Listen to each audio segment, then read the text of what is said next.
हर हर महादेव, हर हर शंभू। सभी शिव भक्तों को मेरा सादर प्रणाम। आज शुरू करते हैं अध्याय 6, पर उससे पहले महादेव के दर्शन कर लीजिए। शिव पुराण के श्रवण की विधि तथा श्रोताओं के पालन करने योग्य नियमों का वर्णन। शौनक जी कहते हैं, महाप्राज्ञ व्यास शिष्य सूत जी, आपको नमस्कार है। आप धन्य हैं, शिव भक्तों में श्रेष्ठ हैं। आपके महान गुण वर्णन करने योग्य हैं। अब आप कल्याण में शिव पुराण के श्रवण की विधि बतलाइए, जिससे सभी श्रोताओं को संपूर्ण उत्तम फल की प्राप्ति हो सके। सूत जी ने कहा, मुनि शौनक, अब मैं तुम्हें संपूर्ण फल की प्राप्ति के लिए शिव पुराण के श्रवण की विधि बता रहा हूँ। पहले किसी ज्योतिषी को बुलाकर दान मान से संतुष्ट करके अपने सहयोगी लोगों के साथ बैठकर बिना किसी विघ्न बाधा के कथा की समाप्ति होने के उद्देश्य से शुद्ध मुहूर्त का अनुसंधान कराएं और प्रयत्न पूर्वक देश देश में स्थान स्थान पर यह संदेश भेजें कि हमारे यहाँ शिव पुराण की कथा होने वाली है। अपने कल्याण की इच्छा रखने वाले लोगों को उसे सुनने के लिए अवश्य पधारना चाहिए। बिल्कुल वैसे ही जैसे मैं समय समय पर आपको याद दिलाती रहती हूँ कि अगर आपने मेरा चैनल सब्सक्राइब नहीं किया है तो आप शिव पुराण की कथा सुनने से वंचित रह जाएंगे। इसलिए चैनल को सब्सक्राइब कर लीजिए ताकि आप प्रतिदिन एक अध्याय सुन सकें। कुछ लोग भगवान श्रीहरि की कथा से बहुत दूर पड़ गए हैं। कितने ही स्त्री शूद्र आदि भगवान शंकर के कथा कीर्तन से वंचित रहते हैं। उन सबको भी सूचना हो जाए ऐसा प्रबंध करना चाहिए। देश देश में जो भगवान शिव के भक्त हों तथा शिव कथा के कीर्तन और श्रवण के लिए उत्सुक हों, उन सबको आदर पूर्वक बुलवाना चाहिए और आए हुए लोगों का सब प्रकार से आदर सत्कार करना चाहिए। शिव मंदिर में, तीर्थ में, वन प्रांत में अथवा घर में शिव पुराण की कथा सुनने के लिए उत्तम स्थान का निर्माण करना चाहिए।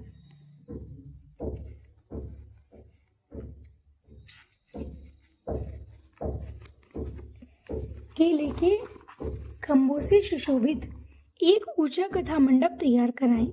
उसे सब ओर फल पुष्प आदि से तथा सुंदर चंदवों से अलंकृत करें और चारों ओर ध्वजा का पताका लगाकर तरह तरह के सामानों से सजाकर सुंदर शोभा संपन्न बना दें। भगवान शिव के प्रति सब प्रकार से उत्तम भक्ति रखनी चाहिए। वही सब तरह से आनंद का विधान करने वाले हैं। परमात्मा भगवान शंकर के लिए दिव्य आसन का निर्माण करना चाहिए तथा कथावाचक के लिए भी एक ऐसा दिव्य आसन बनाना चाहिए जो उनके लिए सुखद हो सके। उन्हें नियम पूर्वक कथा सुनने वाले श्रोताओं के लिए भी यथा योग्य सुंदर स्थानों की व्यवस्था करनी चाहिए। अन्य लोगों के लिए साधारण स्थान रखने ही चाहिए। जिसके मुख से निकली हुई वाणी देहधारियों के लिए कामधेनु के समान अभीष्ट फल देने वाली होती है, उस पुराण वेत्ता विद्वान वक्ता के प्रति तुच्छ बुद्धि कभी नहीं करनी चाहिए। संसार में जन्म तथा गुणों के कारण बहुत से गुरु होते हैं, परंतु उन सब में पुराणों का ज्ञाता विद्वान ही परम गुरु माना गया है। पुराण वेत्ता पवित्र, दक्ष, शांत, ईर्ष्या पर विजय पाने वाला, साधु और दयालु होना चाहिए। ऐसा प्रवचन कुशल विद्वान इस पुण्यमय कथा को कहे। सूर्योदय से आरंभ करके 3:30 पहर तक उत्तम बुद्धि वाले विद्वान पुरुष को शिव पुराण की कथा सम्यक रीति से बाँचनी चाहिए। मध्याह्न काल में 2 घड़ी तक कथा बंद रखनी चाहिए, जिससे कथा कीर्तन से अवकाश पाकर लोग मल मूत्र का त्याग कर सकें। कथा आरंभ के दिन से एक दिन पहले व्रत ग्रहण करने के लिए वक्ता को शौर करना चाहिए। जिन दिनों कथा हो रही हो उन दिनों नित्य पूर्वक प्रातःकाल का सारा नित्य क्रम संक्षेप में ही कर लेना चाहिए। वक्ता के पास उसकी सहायता के लिए एक वैसा ही दूसरा विद्वान स्थापित करना चाहिए। वह भी सब प्रकार के संशयों को निवृत्त करने में समर्थ और लोगों को समझाने में कुशल हो। कथा में आने वाले विघ्नों की निवृत्ति के लिए गणेश जी का पूजन करें। वैसे भी भगवान शिव की पूजा में ही नहीं, अन्य सभी देवी देवताओं की पूजा में भी यही विधान है कि सर्वप्रथम गणेश जी की पूजा ही करनी चाहिए, क्योंकि गणेश जी आने वाले सभी विघ्नों को हर लेते हैं। कथा के स्वामी भगवान शिव की तथा विशेषतः शिव पुराण की पुस्तक की भक्तिभाव से पूजा करें। तत्पश्चात उत्तम बुद्धि वाला श्रोता तन मन से शुद्ध एवं प्रसन्नचित हो आनंद पूर्वक शिव पुराण की कथा सुने। जो वक्ता और श्रोता अनेक प्रकार के कर्मों में भटक रहे हों, काम आदि 6 विकारों से युक्त हों, स्त्री में आसक्ति रखते हों और पाखंड पूर्ण बातें कहते हों, वे पुण्य के भागी नहीं होते। अर्थात जब आप शिव पुराण की कथा को सुन रहे हैं तब अपने मन से इन सभी विकारों को त्याग दें। जो लौकिक चिंता तथा धन, ग्रह एवं पुत्र आदि की चिंता को छोड़कर कथा में मन लगाए रहते हैं, उन शुद्ध बुद्धि पुरुषों को उत्तम फल की प्राप्ति होती है। जो श्रोता श्रद्धा और भक्ति से युक्त होते हैं, दूसरे कर्मों में मन नहीं लगाते और मौन, पवित्र एवं उद्वेग शून्य होते हैं, वे ही पुण्य के भागी होते हैं। शुद्ध जी बोले, शौनक, अब शिवपुराण सुनने का व्रत लेने वाले पुरुषों के लिए जो नियम है उन्हें भक्तिपूर्वक सुनो। नियम पूर्वक इस श्रेष्ठ कथा को सुनने से बिना किसी विघ्न बाधा के उत्तम फल की प्राप्ति होती है। जो लोग दीक्षा से रहित हैं उनका कथा श्रवण में अधिकार नहीं है। अतः मुने, कथा सुनने की इच्छा वाले सब लोगों को पहले वक्ता से दीक्षा ग्रहण करनी चाहिए। जो लोग नियम से कथा सुने उनको ब्रह्मचर्य से रहना, भूमि पर सोना, पत्तल में खाना, प्रतिदिन कथा समाप्त होने पर ही अन्न ग्रहण करना चाहिए। जिसमें शक्ति हो वह पुराण की समाप्ति तक उपवास करके शुद्धतापूर्वक भक्तिभाव से उत्तम शिव पुराण को सुने। इस कथा का व्रत लेने वाले पुरुष को प्रतिदिन एक ही बार हविष्यानंद भोजन करना चाहिए। जिस प्रकार से कथा श्रवण का नियम सुखपूर्वक सध सके वैसे ही करना चाहिए। गरिष्ठ अन्न, दाल, जला अन्न, सेम, मसूर, भाव दूषित तथा भासी अन्न को खाकर कथाव्रती पुरुष कभी कथा को न सुने। जिसने कथा को सुनने का व्रत ले रखा हो वह पुरुष प्याज, लहसुन, हींग, गाजर, मादक वस्तु तथा आमिष कही जाने वाली वस्तुओं को त्याग दे। कथा का व्रत लेने वाला पुरुष काम, क्रोध आदि 6 विकारों को, ब्राह्मणों की निंदा को तथा पतिव्रता और साधु संतों की निंदा को भी त्याग दे। कथाव्रती पुरुष प्रतिदिन सत्य, शौच, दया, मौन, सरलता, विनय तथा हार्दिक उदारता, इन सद्गुणों को सदा अपनाए रहे। श्रोता निष्काम हो या सकाम, वह नियम पूर्वक कथा सुने। सकाम पुरुष अपनी अभीष्ट कामना को प्राप्त करता है और निष्काम पुरुष मोक्ष पा लेता है। दरिद्र, क्षय का योगी, पापी, भाग्यहीन तथा संतान रहित पुरुष भी इस उत्तम कथा को सुने। देखिए, यहाँ पर कहा गया है कि सकाम पुरुष अपनी अभीष्ट कामना को प्राप्त करता है। अर्थात यदि आप शिव पुराण की कथा को सुन रहे हैं और आपके मन में कोई कामना है, आप संसार के बंधनों से युक्त हैं और किसी कामना की पूर्ति हेतु भगवान शिव से प्रार्थना करते हैं, तो भगवान शिव आपकी उस मनोकामना को अवश्य पूर्ण करते हैं।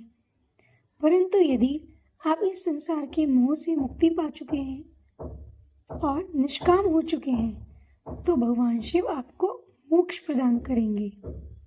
कागबंदिया आदि जो 7 प्रकार की दुष्ट स्त्रियां हैं वे तथा जिसका गर्भ गिर जाता हो वह, इन सभी को शिव पुराण की उत्तम कथा सुननी चाहिए। मुने, स्त्री हो या पुरुष, सबको यत्नपूर्वक विधि विधान से शिव पुराण की यह उत्तम कथा सुननी चाहिए। महर्षि, इस तरह शिव पुराण की कथा के पाठ एवं श्रवण संबंधी यज्ञोत्सव की समाप्ति होने पर श्रोताओं को भक्ति एवं यत्न पूर्वक भगवान शिव की पूजा की भांति पुराण पुस्तक की भी पूजा करनी चाहिए। तदंतर विधि पूर्वक वक्ता का भी पूजन करना आवश्यक है। पुस्तक को आच्छादित करने से के लिए नवीन एवं सुंदर बस्ता बनवावें और उसे बांधने के लिए दृढ़ एवं दिव्य डोरी लगावें। फिर उसका विधिवत पूजन करें। मुनि श्रेष्ठ, इस प्रकार महान उत्सव के साथ पुस्तक और वक्ता की विधिवत पूजा करके वक्ता की सहायता के लिए स्थापित हुए पंडित का भी उसी के अनुसार धन आदि के द्वारा उससे कुछ ही कम सत्कार करें। वहाँ आए हुए ब्राह्मणों को अन्न, धन आदि का दान करें। साथ ही गीत, वाद्य और नृत्य आदि के द्वारा महान उत्सव रचाएं। मुने, यदि श्रोता विरक्त हो तो उसके लिए कथा समाप्ति के दिन विशेष रूप से उस गीता का पाठ करना चाहिए जिसे श्री रामचंद्र जी के प्रति भगवान शिव ने कहा था। यदि श्रोता ग्रस्त हो तो उस बुद्धिमान को उस श्रवण क्रम की शांति के लिए शुद्ध हविष्य के द्वारा होम करना चाहिए। मुने, रुद्र संहिता के प्रत्येक श्लोक द्वारा होम करना उचित है अथवा गायत्री मंत्र से होम करना चाहिए, क्योंकि वास्तव में यह पुराण गायत्री में ही है, अथवा शिव पंचाक्षर मूल मंत्र से हवन करना उचित है। होम करने की शक्ति न हो तो विद्वान पुरुष यथाशक्ति हवनीय हविष्य का ब्राह्मण को दान करे। न्यूनातिरिक्त रूप दोष की शांति के लिए भक्तिपूर्वक शिव सहस्त्र नाम का पाठ अथवा श्रवण करे। इससे सब कुछ सफल होता है, इसमें संशय नहीं है, क्योंकि तीनों लोकों में उससे बढ़कर कोई वस्तु नहीं है। कथा श्रवण संबंधी व्रत की पूर्णता की सिद्धि के लिए 11 ब्राह्मणों को मधु मिश्रित खीर भोजन कराएं और उन्हें दक्षिणा दें। मुने, यदि शक्ति हो तो 3 तोले सोने का एक सुंदर सिंहासन बनवाएं और उस पर उत्तम अक्षरों में लिखी अथवा लिखाई हुई शिव पुराण की पोथी विधि पूर्वक स्थापित करें। तत्पश्चात पुरुष उसकी आवाहन आदि विविध उपचारों से पूजा करके दक्षिणा चढ़ाए। फिर जितेंद्रिय आचार्य का वस्त्र आभूषण एवं गंध आदि से पूजन करके दक्षिणा सहित वह पुस्तक उन्हें समर्पित कर दे। उत्तम बुद्धि वाला श्रोता इस प्रकार भगवान शिव के संतोष के लिए पुस्तक का दान करे। शौनक, इस पुराण के इस दान के प्रभाव से भगवान शिव का अनुग्रह पाकर पुरुष भव बंधन से मुक्त हो जाता है। इस तरह विधि विधान का पालन करने पर श्री संपन्न शिव पुराण संपूर्ण फलों को देने वाला तथा भोग और मोक्ष का दाता होता है। मुने, शिव पुराण का यह सारा महात्म्य है जो संपूर्ण अभीष्ट को देने वाला है, मैंने तुम्हें कह सुनाया। अब और क्या सुनना चाहते हो? श्रीमान शिव पुराण समस्त पुराणों के भाल का तिलक माना गया है। यह भगवान शिव को अत्यंत प्रिय, रमणीय और भवरोग का निवारण करने वाला है। जो सदा भगवान शिव का ध्यान करते हैं, जिनकी वाणी शिव के गुणों की स्तुति करती है और जिनके दोनों कान उनकी कथा सुनते हैं, वह जीव जगत में उन्हीं का जन्म लेना सफल है। वे निश्चय ही संसार सागर से पार हो जाते हैं। भिन्न भिन्न प्रकार के समस्त गुण जिनके सच्चिदानंदमय स्वरूप का कभी स्पर्श नहीं करते, जो अपनी महिमा से जगत के बाहर और भीतर भासमान है तथा जो मन के बाहर और भीतर वाणी एवं मनोवृत्ति रूप में प्रकाशित होते हैं, उन अनंत आनंद घन रूप परम शिव की मैं शरण लेता हूँ। इति श्री अध्याय 6 तथा 7 समाप्त।